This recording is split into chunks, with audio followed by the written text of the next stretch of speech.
tapping into Honesty Oracle. This is your reading. So I have a few decks here. The first deck I'm going to start with is Messages for Melanin Girls. And then we will do who's in your energy as far as who you're dealing with, how you or they may be feeling. We'll touch on your money, and then we'll clarify when needed with tarot. So let's go ahead and dive in with some messages for the Melanin Girls deck.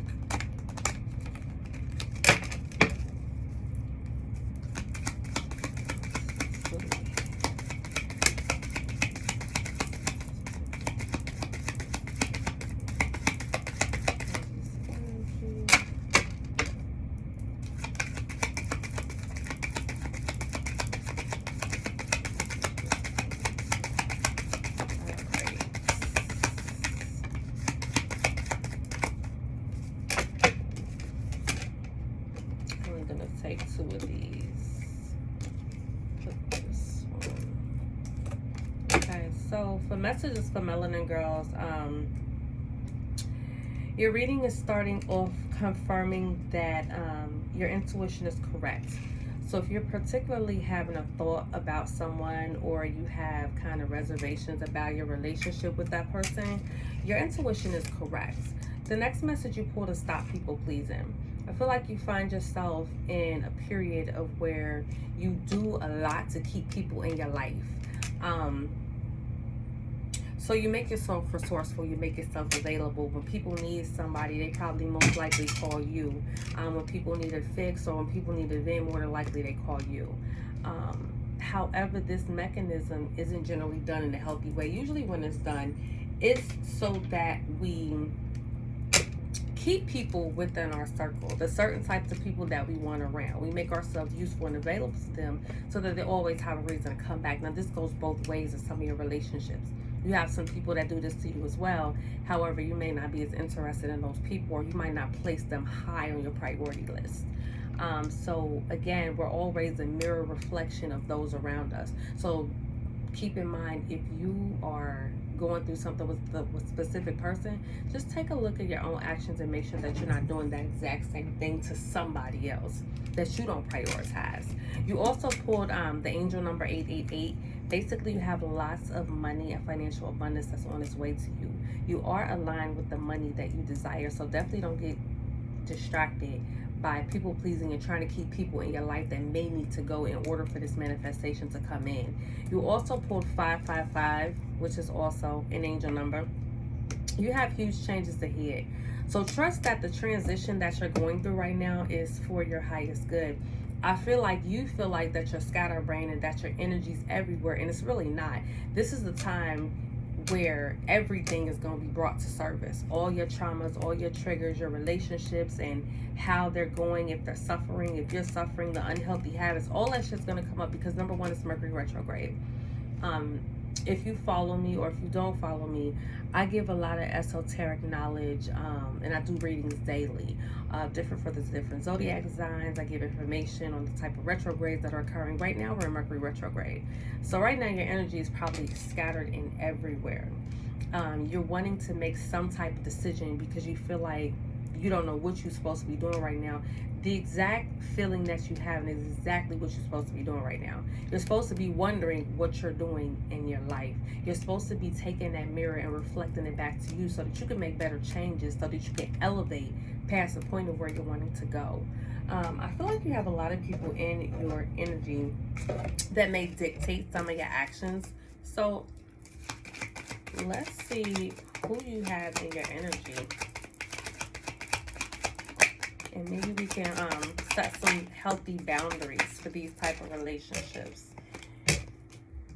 So, like I said, there's a delay in a personal desire that's manifesting. There's very slow movement. This is the 888 that I was just advising you up here.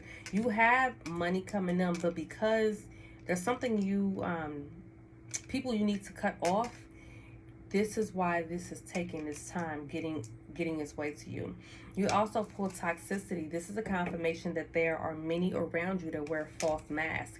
You may be dealing with somebody that's very religious, but they hide it. They may quote scriptures, or they may quote different parables or Bible sayings. They may quote different things that sound like they kind of, you might take on the areas like they kind of uppity, they kind of stuck up, like they just, they not with anything anybody else doing. This person could also be missing teeth. But this is the reason why your manifestations are coming in so slow. You have people around you who are jealous of you. You could be dealing with someone who is a father. This person may have a son, because this card technically came out crossing, but I'm going to turn it up, father.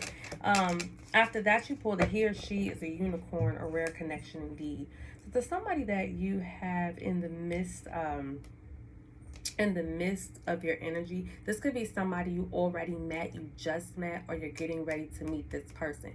This could also be the person that's going to come in with this abundance right here, but we have to work on this people pleasing during this retrograde. That's pretty much your focus during Mercury retrograde, is working on the people pleasing, because the people pleasing is what's hindering you from fully receiving in this manifestation. Because what's going to happen is, if the universe gives you what you're asking for right now, you're going to get it, right? You're going to be ecstatic, going to be happy. But guess what? You're going to share it with all these ungrateful motherfuckers that you spend a lot of time people-pleasing to. Now, keep in mind, this what I'm telling you is just for you. This is only for you, so that you can elevate and push past these triggers. Push past these traumas. Push past the things that basically put you in non-elevating relationships. People who can't really enrich you, who won't invest in you the way that you need them to, so that you can level up just like they leveling up. The next card that you pulled out is, if you kiss a frog, does it not turn into a prince, right? So face your fears, the ugliness of self, and make the best union, self-love. Again, this goes into with people pleasing, when you're getting the message to basically align yourself with self-love. When you love yourself, you don't spend time people-pleasing. You don't alter who you are, what you do, anything that's your normality, personality, and how you function. You're not going to alter any of those things for anybody to please any of them. And a lot of us do this. So before we turn a negative ear like, oh, well, I don't do that, or so on and so forth, keep in mind the information I'm telling, that I always give any goddess or any goddess, always for your benefit, so that you can take a look at yourself and elevate. Because a lot of people don't like to have accountability. They don't like responsibility. So a lot of times they don't elevate. They don't get what's coming to them because they refuse to change. And I'm getting that you are not in that particular energy. You actually want change. You just need to have a specific direction of where that change is going. And right now, because of all the things that are coming and hitting you on the surface, you feel like you don't know what you're doing, but is that the thing that you don't know that you're doing is what you're supposed to be doing. Somebody that you're thinking about is also thinking about you. This person could have small lips, or this could belong to the person who has missing teeth. You pulled 1111. You pulled another angel number. Basically, you know exactly where you're going. I just said that. You know exactly where you're going. Where you think you're not at is where you're supposed to be. You're on the right path. You're a master manifester. So like I said, the things that you're wanting are coming to you. You got to get rid of this shit over here. You got to get rid of this toxicity. This can be family. This could be friends. Please don't think that when you get rid of people, you just got to get rid of people that you don't like. In all honesty, sometimes a lot of the people you don't like are often people that resonate of things that you don't like about yourself. We don't get into this often because, like I said, the accountability thing, I have a lot of workshops that I work with people. And this is one of their biggest things, is their relationships, how they feel, what they're doing